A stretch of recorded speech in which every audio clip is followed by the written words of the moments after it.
देश की राजधानी दिल्ली में कुछ खुफिया हलचलें तेज हैं। पहले उपराष्ट्रपति धनखड़ के इस्तीफे की चर्चाएं और अब राष्ट्रपति द्रौपदी मुर्मू के इस्तीफे की अटकलें। क्या भारत की सबसे बड़ी पार्टी अब अपना सबसे बड़ा दांव खेलने जा रही है? क्या नरेंद्र मोदी का अगला पड़ाव है राष्ट्रपति भवन? बीते हफ्ते एक बड़ी चर्चा सामने आई। उपराष्ट्रपति जगदीप धनखड़ ने अचानक सभी बैठकों से दूरी बना ली और राष्ट्रपति के विशेष संवाद में भी उनकी अनुपस्थिति कई सवाल खड़े कर गई। क्या ये संकेत था किसी अंदरूनी खींचतान का, या ये था एक सुनियोजित स्क्रिप्ट का पहला सीन? अब सूत्रों के हवाले से बड़ी खबर सामने आ रही है।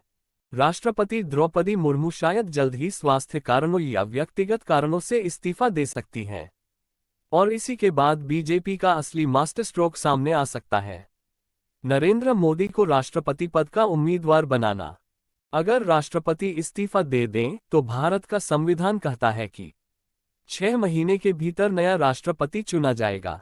तब तक उपराष्ट्रपति कार्यवाहक राष्ट्रपति बनते हैं। लेकिन अगर उपराष्ट्रपति भी इस्तीफा दे चुके हों तो ये बन सकता है देश के इतिहास का सबसे असामान्य राष्ट्रपति चुनाव। नरेंद्र मोदी का कद आज दुनिया के सबसे ताकतवर नेताओं में गिना जाता है। 3 बार प्रधानमंत्री और भाजपा की सबसे बड़ी ताकत। कहा जा रहा है मोदी 2029 तक सक्रिय राजनीति में नहीं रहना चाहते।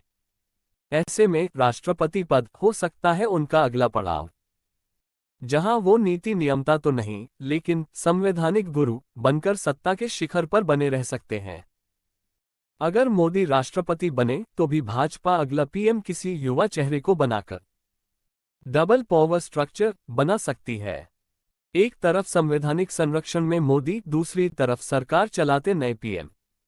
इससे विपक्ष की रणनीति पूरी तरह चकनाचूर हो सकती है। तो क्या अब भारत की राजनीति एक नए मोड़ पर पहुंचने वाली है? 75 की उम्र और मोदी का रिटायरमेंट, क्या अब राजनीति से विदाई तय है? जय हिंद, वंदे मातरम। दोस्तों, आप देख रहे हैं RM न्यूज इंडिया लाइव। और आज की सबसे बड़ी खबर, क्या नरेंद्र मोदी अब रिटायर होने जा रहे हैं? जी हां, मोदी जी अब 75 वर्ष के हो चुके हैं और इसी उम्र सीमा को बीजेपी में एक अनकही लेकिन लागू परंपरा माना जाता है। 75 के बाद राजनीति से रिटायरमेंट। तो सवाल उठता है, क्या प्रधानमंत्री नरेंद्र मोदी अब खुद को पार्टी के इसी सिद्धांत के तहत पीछे हटाने जा रहे हैं, या फिर उनके लिए अलग नियम है? चलिए जानते हैं इस खबर के पीछे की सच्चाई। बीजेपी का 75 की उम्र वाला नियम। बीजेपी में एक गाइडलाइन है, 75 वर्ष की उम्र के बाद नेता चुनावी राजनीति से बाहर कर दिए जाते हैं। 2014 में इसी आधार पर L.K. आडवाणी, मुरली मनोहर जोशी, शांता कुमार, सुमित्रा महाजन जैसे वरिष्ठ नेताओं को साइडलाइन कर दिया गया था। अब मोदी जी उसी उम्र सीमा को छू चुके हैं, तो क्या अब उन्हें भी वही नियम लागू होगा? मोदी जी का खुद का स्टैंड। मोदी जी ने हमेशा खुद को डिसिप्लिन और सिस्टम का समर्थक बताया है। उन्होंने कई बार कहा कि मैं पार्टी का छोटा सा कार्यकर्ता हूं, नियम सब पर बराबर लागू होने चाहिए।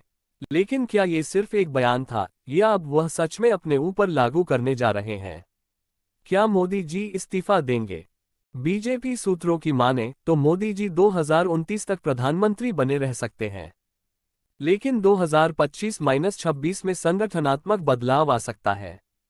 कुछ राजनीतिक पंडित ये भी कहते हैं कि मोदी जी धीरे धीरे कार्यकारी जिम्मेदारियों से हट सकते हैं और पार्टी की मार्गदर्शक मंडल में शामिल होकर एक ग्लोबल आइकन के तौर पर काम करेंगे।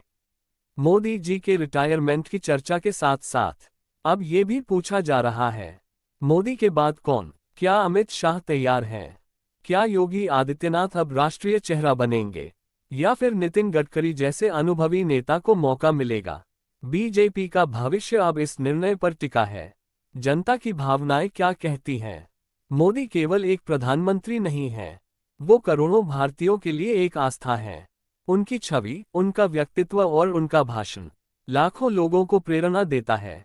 तो जब वो रिटायर होंगे तो क्या बीजेपी को भी भावनात्मक नुकसान होगा? मोदी के बाद क्या? मोदी जी खुद कह चुके हैं, राजनीति मेरी अंतिम मंजिल नहीं है। हो सकता है वे राष्ट्रपति पद की ओर बढ़ें, संयुक्त राष्ट्र या किसी वैश्विक मंच पर भारत का नेतृत्व करें, या फिर भारत के युवाओं के लिए मार्गदर्शक बने, एक ग्लोबल मोटिवेशन फिगर की तरह। 75 साल की उम्र, बीजेपी का नियम और मोदी का भविष्य। अब समय आ गया है जब देश को जवाब चाहिए। क्या मोदी रुकेंगे या हटेंगे? या फिर क्या मोदी खुद नियम बनाते हैं और तोड़ते भी वही हैं? आपकी राय क्या है? कमेंट में बताएं। क्या मोदी जी को रिटायर होना चाहिए या उन्हें 2029 तक देश का नेतृत्व करते रहना चाहिए?